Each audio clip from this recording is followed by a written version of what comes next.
అందరికీ నమస్కారం అండి. ఈ చక్కగా ఈ 2026 ఆంగ్ల నూతన సంవత్సరంలోకి అడుగుపెట్టేశాము. ఈ సంవత్సరంలో కర్కాటక రాశి వారికి స్వాగతం, సుస్వాగతం. అలాగే ఈ సంవత్సరం మీకు సున్నితమైన, భావోద్వేగభరితమైన కర్కాటక రాశి జాతకులకు హృదయపూర్వక స్వాగతం.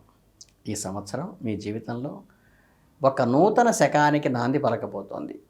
గడిచిన సుమారు 2.5 ఏళ్ళు అష్టమ శని ప్రభావంలో పడి ఉన్న మీకు మానసిక వ్యధ, కొన్ని అడ్డంకులు, కొంత అనారోగ్య సమస్యలు మరియు నిరాశ నిస్పృహల నుండి మీకు సంపూర్ణంగా విముక్తి లభించిన శుభ సమయం ఇది. 2026 సంవత్సరం మీకు ఒక చల్లని గాలి తరంగంలాగా, ఒక కొత్త ఆశాకిరణంలాగా ప్రవేశిస్తుంది. ఈ ఏడాది మీ రాశికి అత్యంత శుభస్థానమైన 9వ ఇంటిలో భాగ్యస్థానంలో మీనరాశిలోకి శని భగవానుడు సంచరించడం వల్ల అనేది మీ జీవితంలో ఒక అద్భుతమైన మార్పుకి సంకేతం. ఇది కేవలం ఉపశమనం మాత్రమే కాదు, ఇది మీ అదృష్టాన్ని, మీ ఉన్నతిని తిరిగి మీకు అందించే అవకాశంగా తీసుకోవాలి. ఇదే భాగ్యస్థానంలో రాహు కూడా సంచరించడం వల్ల ఈ అదృష్టము, ఈ మార్పు ఆకస్మికంగా మరియు ఊహించని రీతిలో జరగబోతున్నాయి. అంటే ఈ సంవత్సరం ప్రథమార్థంలో బృహస్పతి గురువు మీ వ్యయస్థానమైన 12వ ఇంటిలో మిథున రాశిలో సంచరించడం వల్ల శుభ పరిణామాలు నెమ్మదిగా ప్రారంభం కావచ్చు. కొన్ని ఖర్చులు కూడా ఉంచవచ్చు, కానీ అవి శుభకార్యాలకే ఖర్చు పెడతారు గురువు వల్ల. కానీ సంవత్సరం ద్వితీయార్థంలో బృహస్పతి మీ జన్మరాశి కర్కాటక రాశిలోకి ప్రవేశించడం వల్ల, అది తన ఉచ్చస్థితి కావటం వల్ల మీ వ్యక్తిత్వమే పూర్తిగా వికసించబోతోంది.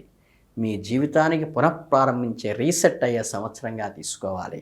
All the best, congratulations. ముందుగా మీ వృత్తి, ఉద్యోగము మరియు ఆర్థిక విషయాలను పరిశీలిస్తే ఇది మీకు పునరుజ్జీవించేటువంటి కలిగించే సంవత్సరం. అష్టమ శని ప్రభావం ఉద్యోగంలో మీరు ఎదుర్కొన్న అస్థిరత, అధికారులుండి ఒత్తిడి, గుర్తింపు లేకపోవటము మరియు నిరంతర ఆందోళన ఇప్పుడు పూర్తిగా తొలగిపోతాయి. శని భగవానుడు మీ భాగ్యస్థానంలో ప్రవేశించడం వల్ల మీ విధి మీకు సహకరించడం ప్రారంభిస్తుంది. మీ కష్టానికి తగిన గుర్తింపు లభించడం మొదలవుతుంది. మీ పై అధికారులు, సహోద్యోగులు మిమ్మల్ని గౌరవించడం, మీ సలహాలకు విలువనివ్వటం ప్రారంభిస్తారు. చాలా కాలంగా నిలిచిపోయిన ప్రమోషన్లు, జీతాల పెంపుదల ఇప్పుడు మీ ముందుకు వస్తాయి. కొత్త మరియు మెరుగైన ఉద్యోగ అవకాశాల కోసం ఎదురు చూస్తున్న వారికి ఇది సరైన సమయం. మీకు లభించే కొత్త అవకాశాలు కేవలం మెరుగైన జీవితాన్ని మాత్రమే కాకుండా మంచి హోదాను, సామాజిక గౌరవాన్ని కూడా, అంటే సోషల్ రెస్పెక్ట్ను, సోషల్ స్టేటస్ను కూడా ఇస్తాయి. 9వ ఇంట ఇల్లు విదేశీ ప్రయాణాలకు, ఉన్నత విద్యలకు సూచిస్తుంది. కాబట్టి విదేశాలలో ఉద్యోగం కోసం ప్రయత్నించే వారికి లేదా విదేశీ ప్రాజెక్టు మీద మనం పనిచేసే టీమ్స్ అందరికీ కూడా ఈ సంవత్సరం అనూహ్యమైన విజయాన్ని ఇస్తుంది. 9వ ఇంట్లో రాహు ఉండటం వల్ల ఈ అవకాశాలు అకస్మాత్తుగా మీరు ఊహించని దిశలో నుండి రావచ్చు. ముఖ్యంగా ఐటీ రంగం కానీ, ఫార్మా రంగం కానీ, పరిశోధనలో లేదా రీసెర్చ్లో, ఆధ్యాత్మిక రంగాల్లో ఉన్న వారికి రాహు అద్భుతమైన ఉన్నతిని ప్రసాదిస్తాడు. వ్యాపారస్తులకు అష్టమ శని కాలంలో ఎదురైన నష్టాల నుండి ఇప్పుడు కోలుకోవటం మొదలవుతుంది. కొత్త పెట్టుబడులకు, వ్యాపారాన్ని ఎస్టాబ్లిష్ చేయడానికి ఇది అనుకూలమైన సమయంగా చెప్పవచ్చు. ఆర్థికంగాను ఈ సంవత్సరం మొదటి సగం కొంచెం జాగ్రత్తగా ఉన్న పరిస్థితి ఉన్నప్పటికీ కూడా బృహస్పతి 12వ ఇంట్లో వ్యయస్థానంలో ఉండటం వల్ల వేసే వ్యయం కూడా శుభకార్యాల కోసము, ఆధ్యాత్మిక యాత్రల కోసము కదా, కుటుంబ సభ్యుల ఆరోగ్యం కోసం ధనం విపరీతంగా ఖర్చు చేసినప్పటికీ శుభకార్యాలకు ఖర్చు చేస్తారు, మంచి విషయాలకు ఖర్చు చేస్తారు. ఇది పెట్టుబడులు పెట్టడానికి లేదా కొత్తగా అప్పులు చేయడానికి సరైన సమయం కాదు. ఈ సమయంలో మీరు ఆర్థిక ప్రణాళికపై దృష్టి పెట్టండి. అనవసరమైన ఖర్చులు నిదానంగా తగ్గించుకోండి. అయితే ఈ చెడు ఖర్చు కాదు, మంచి ఖర్చే, శుభానికే, అవసరమైందే. ఎక్కువ శుభప్రదమైన లేదా అవసరమైన ఖర్చులే ఉంటాయి. కానీ సంవత్సరం మధ్యలో బృహస్పతి మీ జన్మరాశిలోకి ప్రవేశించడం, ఆ క్షణం నుంచి మీ ఆర్థిక పరిస్థితి అద్భుతమైన మార్పు వస్తుంది. మీలో కొత్త ఆత్మవిశ్వాసం వస్తుంది, కొత్త ఆలోచనలు పుడతాయి. బృహస్పతి తన ఉచ్చక్షేత్రంలో ఉండి మీ 5వ, 7వ మరియు 9వ ఏళ్లను శక్తివంతంగా వీక్షించడం చూడడం ప్రారంభిస్తాడు. దీని ఫలితంగా మీ ఆదాయ మార్గాలు గణనీయంగా పెరుగుతాయి. 9వ ఇంటిపైన గురుదృష్టి వల్ల అక్కడ ఉన్న శని, రాహుల బలాన్ని మరింత పెంచుతుంది. అంటే మీ అదృష్టం రెట్టింపు వేగంతో పనిచేయటం మొదలవుతుంది. 7వ ఇంటిపై దృష్టి వలన వ్యాపార భాగస్వాములు, పార్ట్నర్షిప్లు, కొత్తగా ఒప్పందాలు కుదుర్చుకుంటారు. 5వ ఇంటిపై దృష్టి వలన కొంతవరకు ఆచితూచి స్టాక్ మార్కెట్ వంటి వాడి మీద పెట్టుబడితే కొంతవరకు లాభాలు వచ్చే అవకాశం ఉంది. కానీ ఎప్పుడూ కూడా జాగ్రత్తగా నిపుణుల సలహా తీసుకుని మాత్రమే పెట్టండి. మొత్తం మీద మొదటి 6 నెలలు ఓపిక పడితే తర్వాత కాలమంతా కూడా ఆధ్యాత్మికంగా, ఆర్థికంగా అద్భుతంగా ఉంటుంది. ఇంకా మీ ఆరోగ్యం విషయానికి వస్తే అష్టమ శని విముక్తి మీకు లభించే అతిపెద్ద వరం. గడిచిన కాలంలో మిమ్మల్ని వేధించిన దీర్ఘకాలిక అనారోగ్యాలు, అంతుపట్టని ఆరోగ్య సమస్యలు, నిరంతరమైన మానసిక ఒత్తిడి, నిద్రలేమి వంటి వాటి నుండి మీకు గొప్ప ఉపశమనమే పొందుతారు. మీలో కొత్త ఉత్సాహము, జీవన శక్తి పెరుగుతాయి. మీ 3వ ఇంట్లో ధైర్యము స్థానము కన్యారాశిలో కేతువు సంచరించడం వల్ల మీలో మానసిక ధైర్యము, రోగనిరోధక శక్తి పెరుగుతాయి. మీరు చాలా చురుకుగాను, చలాకీగాను ఉంటారు. సంవత్సర ప్రథమార్థంలో బృహస్పతి 12వ ఇంట్లో ఉన్నప్పుడు కొంత నిద్రకు సంబంధించిన సమస్యలు లేదా మానసిక ఆందోళన ఉండవచ్చు. ధ్యానము, యోగము వంటివి చేయటం వల్ల చాలా అవసరంగా మీకు ఉపయోగపడతాయి. ఈ సంవత్సరం ద్వితీయార్థంలో బృహస్పతి మీ జన్మరాశిలోకి వచ్చిన తర్వాత, అంటే జన్మగురువు ప్రభావం వల్ల ఆరోగ్యం పడలేకుండా అశ్రద్ధ పెరిగే అవకాశం ఉన్నప్పటికీ కూడా బృహస్పతి బరువును పెంచే గ్రహం కాబట్టి ఆహార నియమాలు పాటించండి. ఒబిసిటీ వచ్చే అవకాశం ఉన్నది. బరువు పెరగటము, కొలెస్ట్రాల్, కాలేయ సంబంధిత సమస్యలు అవ్వచ్చు. ఉచ్చ గురువు కాబట్టి పెద్ద ప్రమాదాలు ఉండవు. కానీ జీవనశైలిలో క్రమశిక్షణ పాటించడం ద్వారా మాత్రమే మీరు సంపూర్ణ ఆరోగ్యాన్ని ఆస్వాదించగలుగుతారు అని చెప్పచ్చు. ఇక కుటుంబము, ప్రేమ మరియు వైవాహిక జీవితంలో ఈ సంవత్సరం మరుపురాని మరుపు తిరుగుతుంది. అష్టమ శని వలన కుటుంబంలో ఏర్పడిన కలహాలు కానీ, అపార్థాలు కానీ, బంధువులతో పెరిగిన దూరాలు కానీ, ఈ సమస్యలన్నీ తొలగిపోతాయి. శని 9వ ఇంట్లో ఉండటం వల్ల మీ తండ్రి గారితో లేదా తండ్రి లాంటి పెద్దలతో మీ సంబంధాలు మెరుగవుతాయి. లేదా వారి ఆరోగ్యం గురించి మీరు శ్రద్ధ వహించవలసిన అవసరం కూడా రావచ్చు. రాహువు కూడా అక్కడే ఉండటం వల్ల మీ తండ్రితో కొన్ని తాత్విక విభేదాలు రావచ్చు. కానీ అవి మీ బంధాన్ని దెబ్బతీసేవి కావు.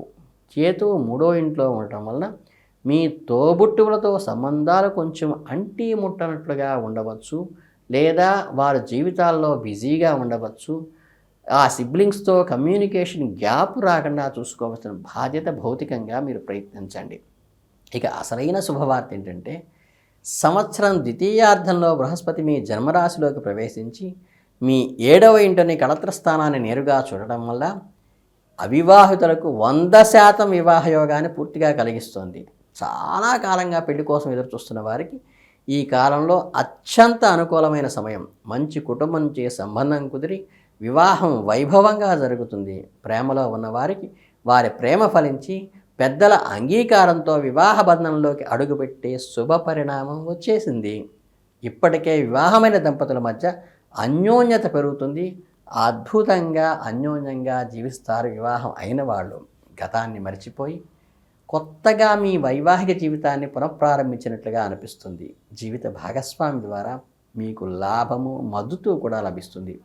ఇదే బృహస్పతి మీ 5వ ఇంటిని సంతాన స్థానాన్ని కూడా వీక్షిస్తున్నారు కాబట్టి సంతానం కోసం ఎదురు చూస్తున్న దంపతులకు తప్పకుండా సత్సంతానం కలుగుతుంది.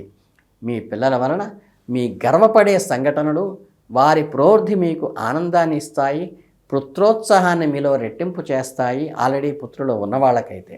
విద్యార్థులకు అయితే ఈ 2026వ సంవత్సరం సువర్ణ అధ్యాయమే చెప్పచ్చు.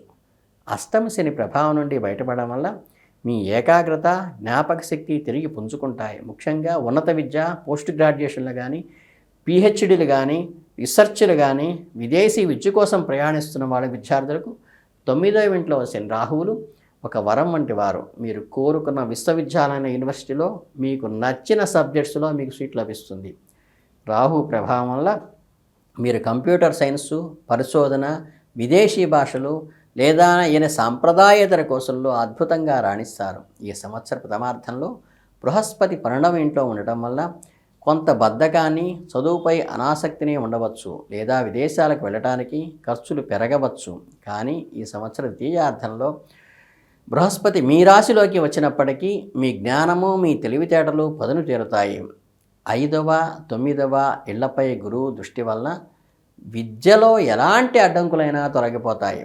మీకు పరీక్షల్లో అద్భుతమైన ఫలితాలనిచ్చే సంవత్సరం ఈ సంవత్సరం. మీరు మంచి గురువును, మార్గదర్శకులను, గైడ్స్ లభిస్తారు. 3వ ఇంట్లో కేతువు ఉండటం వల్ల టెక్నికల్గా, రైటింగ్ పరంగా, కమ్యూనికేషన్ పరంగా విద్యార్థులు కూడా విజయం సాధిస్తారు. అలానే ఇకపోతే ఈ రాశి వాళ్ళకి ఈ 2026వ సంవత్సరంలో కర్కాటక రాశి వారికి మనకి ప్రధానంగా విముక్తి, మంచి అదృష్టము మరియు నూతన ప్రారంభము అందించే సంవత్సరంగా గతాన్ని వదిలిపెట్టేసి భవిష్యత్తుపై కొత్త ఆశలతో అడుగు వేయండి. మొదటి 6 నెలలు ప్రణాళికాబద్ధంతో ఓర్పుగా ఉండండి. ద్వితీయార్థం మొత్తం మీదే. మీ అదృష్టం మీ చేతుల్లోనే ఉంటుంది. ఈ సంవత్సరం మరింత శుభ ఫలితాలను పొందడానికి అష్టమ శని నుండి విముక్తి లభించినందుకు శని భగవానునికి కృతజ్ఞతగా ప్రతి శనివారం నాడు హనుమాన్ చాలీసా పఠించటము, పేదలకు, వృద్ధులకు సహాయం చేయటం మంచిది. రాహువు అనుకూలత కోసం దుర్గాదేవిని ఆరాధించండి. కేతువు కోసం గణపతిని పూజించండి. బృహస్పతి అనుగ్రహం కోసం ముఖ్యంగా ద్వితీయార్థంలో పెద్దలను గౌరవించండి. విద్యార్థులకు సహాయం చేయండి. నూతన సంవత్సరం మీ జీవితంలో శాంతి, సౌభాగ్యాలని, సంపూర్ణ ఆనందాన్ని ఇస్తాయి. పెద్దలకి చక్కగా పసుపు వర్ణంలో ఉన్న వస్త్రాలను ఇవ్వండి. చక్కగా వాళ్ళకి పెట్టి వాళ్ళ ఆశీస్సులు తీసుకోండి. వారి ఆశీస్సుల వల్ల మీ జీవితం సంపూర్ణ ఆనందం నిండాలని మనస్ఫూర్తిగా కోరుకుంటూ మీ అందరికీ ఆల్ ది బెస్ట్ చెబుతూ జై హింద్.